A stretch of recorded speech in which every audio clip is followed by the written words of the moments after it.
Nagbigay ng mahalagang suwestyon ang mga opisyal ng Commission on Elections at mga accredited election watchdogs kaugnay sa dalawang panukalang batas na naglalayong amyendahan ang Bangsamoro Electoral Code bilang bahagi ng patuloy na pagsisikap na pagbutihin ang proseso ng halalan at palakasin ang representasyon ng Bangsamoro. Ang News Now sa report. Isinagawa ang pagtalakay sa usapin araw ng Linggo, Enero 18, sa isang roundtable discussion na ipinatawag ng Bangsamoro Parliament sa pamamagitan ng Committee on Amendments, Revision and Codification of Laws. Inimbitahan ng komite ang iba't ibang stakeholders upang magbigay ng komento at rekomendasyon sa mga panukalang pagbabago. Kabilang sa mga tinalakay ang Parliament Bill No. 419 na naglalaman ng mga reforma sa electoral framework tulad ng pagbabago sa requirements sa party formation, mga probisyon sa gender representation, minimum vote thresholds, at certification procedures para sa sectoral representatives.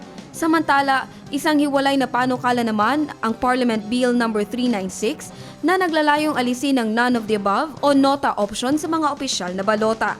Sinabi ni Attorney Tonette Rivera, kinatawan ni COMELEC Chair George Garcia, na mahalagang isaalang-alang ang implementasyon ng mga iminungkahing amyenda, lalo na ang pagkakahanay ng legal reform sa aktual na paghahanda para sa halalan, lalo't nakatakda ang mga botohan sa loob ng taon.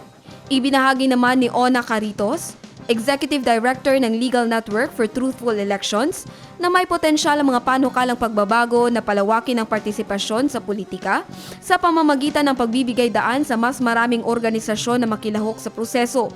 Iminungkahi rin niya ang isang phased approach sa party formation thresholds upang mabigyan ng sapat na panahon ang mga umuusbong na grupo na patatagin ang kanilang organisasyon. Dagdag ba ni Caritos, mahalaga ring maglatag ng mga sapat na safeguard upang matiyak na ang mga babaeng nominado ay may patas na pagkakataong manalo at makakuha ng pwesto sa Bangsamoro Parliament.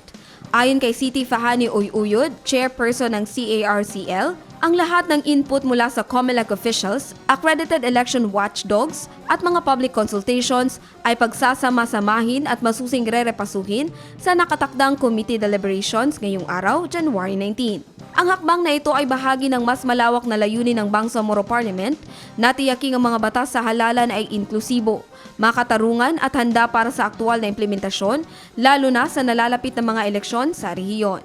Jen Garcia, iMinds, Philippines.